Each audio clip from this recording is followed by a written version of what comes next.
শিলিগুড়ি পৌর নিগমের 24 নম্বর ওয়ার্ডের দেবাশিস কলোনি এবং ফুলেশ্বরী নদী পরিদর্শন করতে গিয়ে স্থানীয় বাসিন্দাদের ক্ষোভের মুখে পড়লেন মেয়র গৌতম দেব। অভিযোগ, প্রতি বছরই বর্ষার মরশুমে ওয়ার্ডে বসবাসকারী প্রত্যেকেরই বাড়িতেই নদীর জল ঢুকে পড়ে, যে কারণে সমস্যায় পড়তে হয় বাসিন্দাদের। এদিকে কিছুদিন ধরেই শুরু হয়েছে বৃষ্টি হলেই জল ঢুকে পড়ছে বাড়িগুলিতে। শুক্রবার শিলিগুড়ির 24 নম্বর ওয়ার্ড পরিদর্শনে যান শিলিগুড়ির মেয়র গৌতম দেব। শিলিগুড়ি পৌর নিগমের চেয়ারম্যান তথা কাউন্সিলর প্রতুল চক্রবর্তী, তৃণমূল নেতা বিকাশ সরকার সহ অন্যান্যরা মেয়রকে এলাকায় পেয়ে সমস্যার কথা জানান বাসিন্দারা, পাশাপাশি ক্ষোভও উগরে দেন তারা। উল্লেখ্য, সেচ দপ্তর এবং শিলিগুড়ি পৌর নিগমের তত্ত্বাবধানে নদী পরিষ্কারের উদ্যোগও নেওয়া হয়েছে। নদীর সেই কাজ খতিয়ে দেখতে গিয়েই স্থানীয়দের ক্ষোভের মুখে পড়েন মেয়র।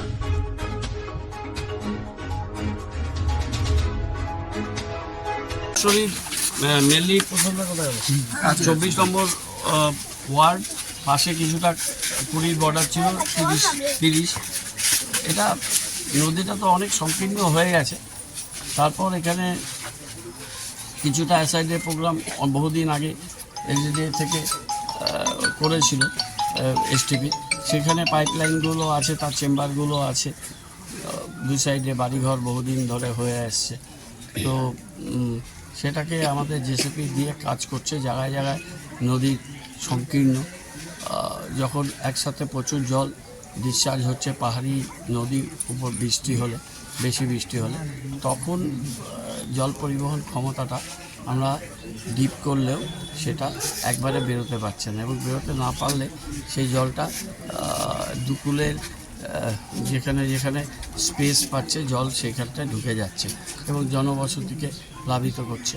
আবার একটু এগিয়ে গিয়ে সেখানে জোড়াপানি আছে, জোড়াপানি আর ফুলেশ্বরী দুটো কনফ্লুয়েন্স একটা জায়গাতে মিট করলে সেখানেও জল স্তর নামার ক্ষেত্রে সময় লাগছে।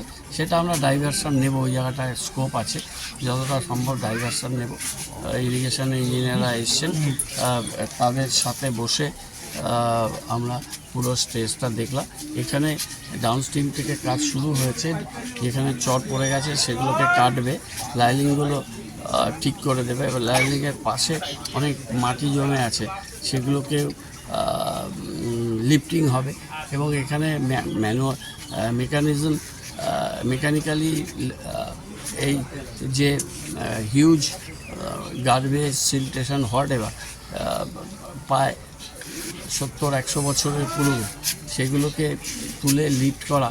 সব জায়গাতে যন্ত্র যেতে পারছে না, জেসিবি যেতে পারছে না, সেখানে কিছুটা ম্যানুয়ালি করতে হচ্ছে।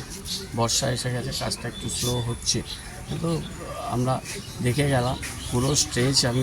আমরা ঘুরেছি এক্সিকিউটিভ ইঞ্জিনিয়ার অন্যান্যদের নিয়ে, তারপরেও 3-4 বার গেছি, জোড়াপানির ওদিকেও গেছি এবং আমাদের এখানে রিভিউ মিটিংও করেছি কয়েকদিন আগে। আবার রিভিউ মিটিং করব, ওদের অ্যাসিস্ট্যান্ট ইঞ্জিনিয়ার এসে, এক্সিকিউটিভ ইঞ্জিনিয়ার আজকে অন্য কাজে ব্যস্ত আছে।